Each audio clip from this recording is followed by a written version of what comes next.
Chinese की जो height होती है वो छोटी सी होती है, तो वो डिटर्जेंट पाउडर का उनका था, एरियल का था ऐसा, इसका मुझे याद नहीं एग्जैक्टली।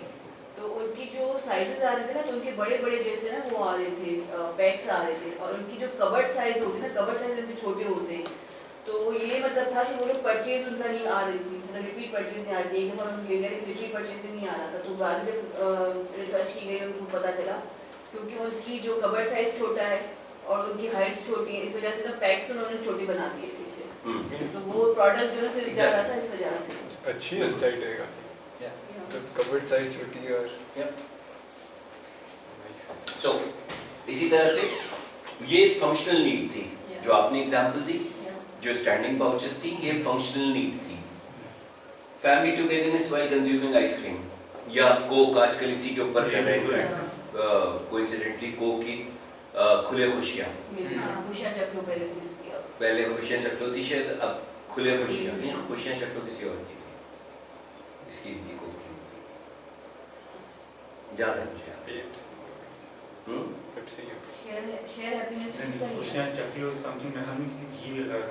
हाँ वही घी या तेल या मसाला इस तरह का कुछ था, नॉट शान ना, खुशियाँ चखो जैसा है, वही मैंने कोक शेयर हैप्पीनेस थी। अब जो है वो किस पे कर रहे हैं, बोलो आगे। अभी कोक का करंट क्या है? खुले जब आप फैमिली टुगेदरनेस है, सारे खाने पे, रात के खाने पे स्पेसिफिकली बैठे हुए हैं और कोक खुल रही है और everybody sharing with each other, तो वो सारा आपका। अच्छा जी, इसी के साथ आपके और क्या हेल्प कर सकते हो एडवर्टाइजिंग आइडियाज में? मोटिवेटर्स एंड बैरियर्स, जो आपकी लाइक्स डिसलाइक्स, मोटिवेटर्स बैरियर्स निकलते हैं ब्रांड के बारे में, उससे आप बता सकते हो कि जी आप फर्दर अपनी एडवर्टाइजमेंट जो है वो बेस्ड ऑन, जैसे भी हम कह रहे थे जर्म फ्री प्रोडक्ट एट्रीब्यूट है ना, जर्म फ्री इंपॉर्टेंस हमें पता चली है, एसोसिएशन वीक है उसकी यूएसटी के साथ है, लेकिन यूएसटी के साथ मसला क्या है, जर्म फ्री तो है बट फ्रेश नहीं है, इट्स नॉट फ्रेश। तो कोई ऐसी प्रोडक्ट जो जर्म फ्री और फ्रेश भी हो, तो इवेंचुअली यहाँ पर उन्होंने मोटिवेटर्स बैरियर से निकाला कि यार मोटिवेटर ये कि अगर इनको फ्रेश जर्म फ्री प्रोडक्ट मिल जाए, they would prefer it, they fresh has capitalised it.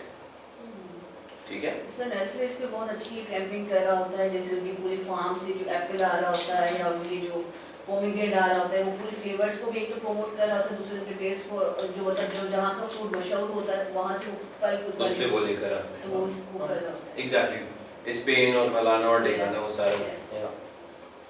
अच्छा जी, बैरियर्स ऑफ कोर्स, नीचे जो हाई प्राइस या low value for money is a barrier. So इसके ऊपर अगर आप कोई एडवर्टाइजिंग टू ब्रेक दैट कि जी मैं हाई प्राइस नहीं हूँ, एग्जांपल सर इसकी मैं अच्छी एग्जांपल दे रही हूँ, बहुत ज़्यादा वॉर चली थी लास्ट ईयर, एक्सप्रेस पाउडर, वो पूरा उन्होंने टारगेट किया था एरियल ग्लो, एग्जैक्टली महंगे पाउडर से अच्छी सफाई, उन्होंने ब्लू कलर भी कहा था, जो उन्होंने उसको टारगेट किया था Ariel glow. I could also recall one tagline, ice cream थी, खासा पहले प्रीमियम कैटेगरी में लॉन्च की थी आइसक्रीम,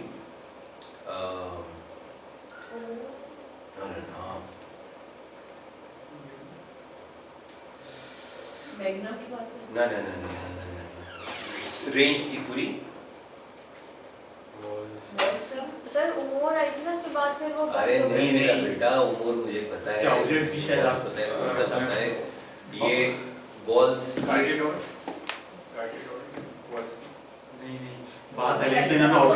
आउटलेट भी खोला हुआ था, नैंडोज यही आइसक्रीम सर्व करता था, Nando's used to serve that ice cream, जो नैंडोज के पास होती थी वही होती थी, it was a premium range, तो वो उनका एड ही यही कहता था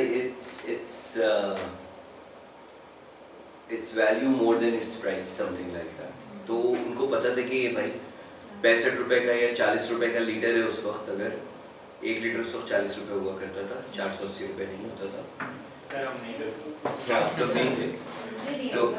तो वो उस वक्त मतलब 1.5 गुना प्राइस की थी, लेकिन उन्होंने पोजीशन ही ये किया था, it's expensive but it's value is more than its price, something like that. Okay, so UNA आपको फीड कर रहा होता है also on the advertising ideas. अच्छा जी, हियर वी कंक्लूड कि यूएनए से आप जाहिर सी बात है कि और अगर कोई स्पेसिफिक रिक्वायरमेंट है क्लाइंट की वो आप ऐड कर लेंगे और उसको दे रहे होंगे, बट जनरली जो यूएनए में जो जो कुछ आप कवर करते हैं उससे क्या आउटपुट डराइव हो सकता है वो अब तक आपने यहाँ पर कवर कर लिया। यहाँ तक की स्लाइड आपके पास मेरे ख्याल आ भी गई होगी। ओके, थोड़ा सा मैं रिफ्रेश अगर कर दूँ आप लोगों की मेमोरी को कि हमने ये सारी कहानी शुरू कहाँ से की थी। हमने यहाँ से शुरू की थी कहानी। हमने सबसे पहले साइज ऑफ अपॉर्चुनिटी पढ़ा था, फिर हमने जो है वो consumers and users which is UNA के थ्रू हमने पढ़ने की कोशिश की। अब हम यहाँ से कंपटीशन हमारा बाकी है।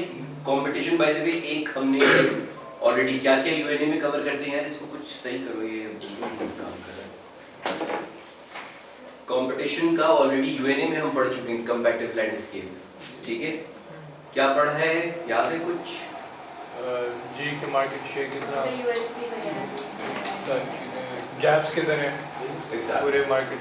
एंड लास्ट थिंग जो हमारी फिर रह जाएगी ट्रेड स्ट्रक्चर। तो कंटिन्यूइंग फ्रॉम देयर,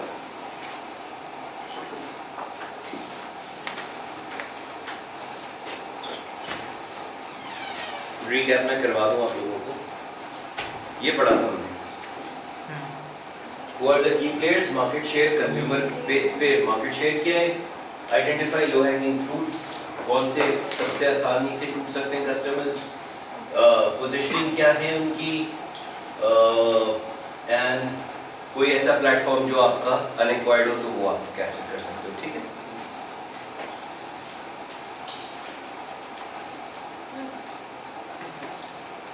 अब होलिस्टिकली एक चीज तो हमने पढ़ ली है, ये वही है जो आप पीछे पढ़कर आ गए यूएनए। लेकिन कंपैटिटिव लैंडस्केप नॉट नेसेसरली कि हमें पता चले कंज्यूमर यूएनए से। व्हाट इफ कंज्यूमर यूएनए में नहीं कर रहा टू स्टार्ट, व्हाट इफ अगर मैं कंज्यूमर यूएनए नहीं कर रहा, ठीक है, कंज्यूमर यूएनए नहीं कर रहा, से मार्केट एंट्री पे आया हूँ मैं और मैं कहता हूँ कि मैं सिर्फ रिटेल ऑडिट करूँगा, मुझे मार्केट का पता चल जाएगा, साइज वगैरह, साइज ऑफ अपॉर्चुनिटी वहाँ से पता चल जाएगा। Why should I get into consumers right from the beginning? अभी जो मेरा बिल्कुल बेसिक रॉ वो मैं करने जा रहा हूँ। In all such conditions, आपका रिटेल ऑडिट भी बेसिक कंपैटिटिव लैंडस्केप आपको बता रहा होता है। Hasan, would you like to explain क्या क्या चीजें मिल रही हैं? Retail audit.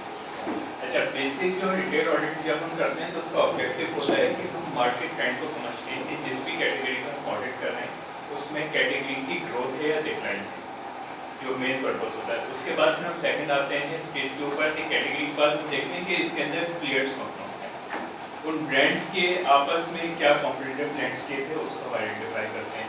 तीसरी चीज़ होती है फिर बाय रीजन हम उसको चेक करते हैं कि किस रीजन के अंदर कौन सा ब्रांड के क्या शेयर्स हैं, ग्रोथ पे है, डिक्लाइन पे, बाज़ ऐसा होता है। कोई सीजनल ब्रांड है या ऐसा ब्रांड है जिसको ज्योग्राफिकली जिसके सेल्स में डिफरेंस आ रहा है, मतलब शान सिर्फ कराची में बिकता है, बाकी जगहों पे साउदर्न पार्ट में शान है, नॉर्दर्न पार्ट में नेशनल है, तो वो चीज़ हम आइडेंटिफाई कर रहे होते हैं। चौथी चीज़ हमारे पास है डिस्ट्रीब्यूशन लेवल्स।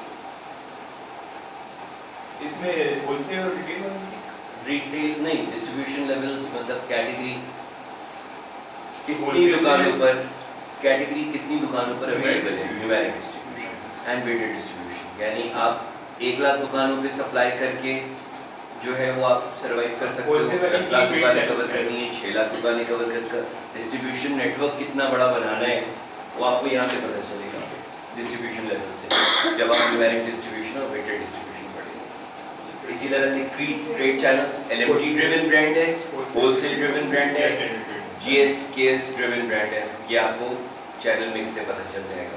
तो रिटेल ऑडिट भी होलिस्टिकली आपको सबसे इम्पोर्टेंट क्या चीज़ बताता है कि जी मार्केट शेयर क्या है, फर्क क्या है इसमें और इसमें? अली, इसमें और इसमें फर्क क्या है? Who are the key players? ये भी बता रहे मार्केट शेयर, ये भी बता रहे मार्केट शेयर, ये भी बता रहे, इसमें फर्क क्या है फिर?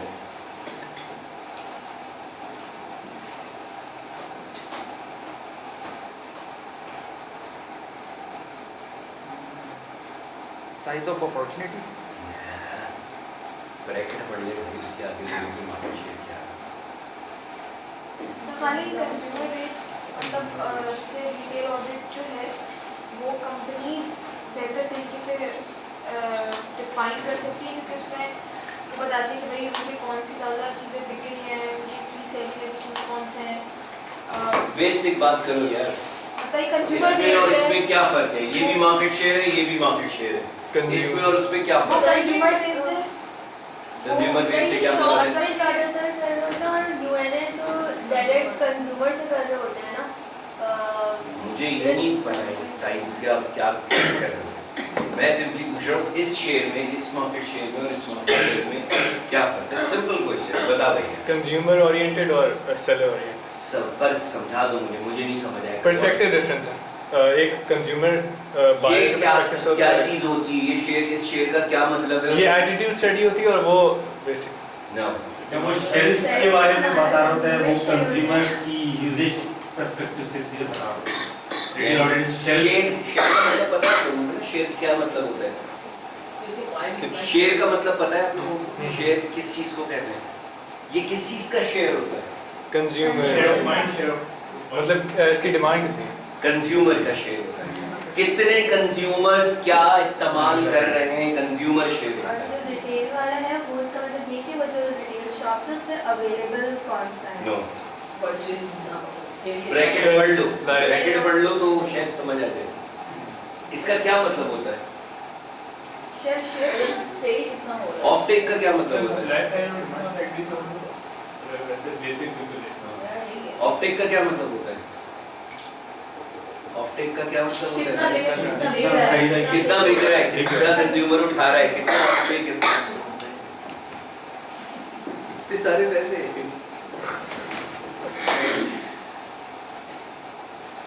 रिटेल ऑफ टेक का मतलब है रिटेल से कितना बिक रहा है।